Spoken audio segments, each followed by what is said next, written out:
Um, you know, some of us, like myself, we kind of go back there and touch things just without any kind of grounding protection. So we want to make sure our products have some kind of protection on them. So this is what this gun is for. We have a couple of modes that we test. We have operationally and non-operationally.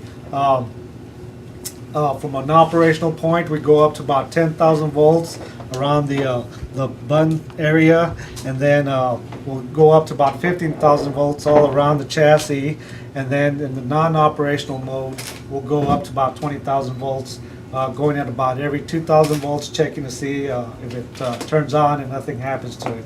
So I'll give a little demo here. This is about 10,000 volts. Would you guys like the lights off, or you want to see it? Yeah, lights off. Could somebody turn the lights off, please? Maybe, hopefully you can see the... Don't touch. Can you guys see that? Yeah. Let me raise it a little bit. Hopefully nothing happens to the notebook. So this is about 15,000 volts. Did you guys see that?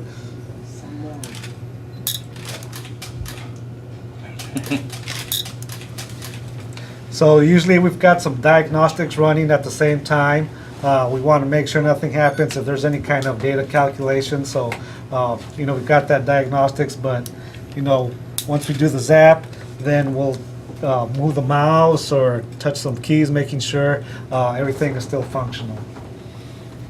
Any questions? You guys need more pictures? Yeah. Should I Do you check zap the it some data more? on the hard drive?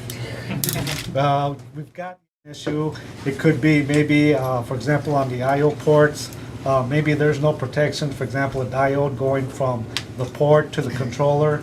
So we want to make sure that's in there as well, and it's the right type of diode. Sometimes there might be a tolerance in the back too, where the discharge is going somewhere else and not where it's supposed to. So we're checking for those kind of tolerances or gaps that may affect that ESD discharge.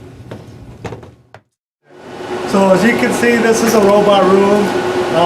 Anything mechanical that we develop that's new mechanism, new plastic, for example, the new drive that we get, we're putting it through some kind of a test. We've got standard tests that we put them under.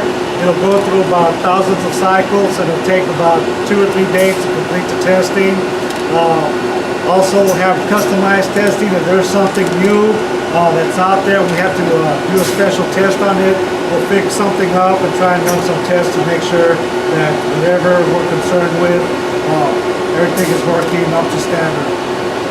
So in this case, we've got an optical drive and a desktop. We're making sure that the push button is working okay, making sure the mechanism to push that tray out, also the mechanism to bring it back in is all working okay.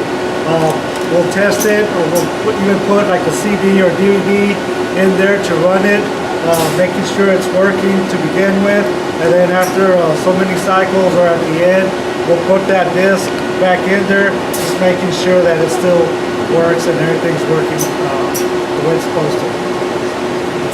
Any questions on this one here? How many cycles did you say? I don't know the exact number. It's over 5,000 cycles, I think. Right. Yeah, it could be. I mean, we get these from the mechanical design group, so whatever they give us, we'll put into a test. So we want to make sure that design is working well before we put them onto our materials. So we'll qualify the hinges first up to over 25,000 cycles. Once we're okay with that design, then we'll tell our mechanical design team to give us the materials of the notebooks or desktops, whatever it might be, and we'll put it through this kind of a testing. So right now what we're checking is we're still checking for that hinge, making sure it's still working. Or maybe the screws inside, the screw holes, they're not properly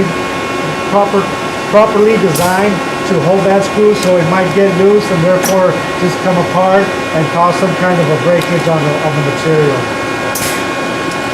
Some other things that we test for are the wires or the cables that are going between the hinges or from the base to the panel. We want to make sure nothing happens to those wires, that they don't break in any way.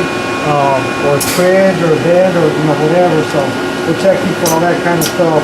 Even sometimes the panels themselves, we're making sure when they turn off, they come back on as well, and nothing happens to the electronics of that type of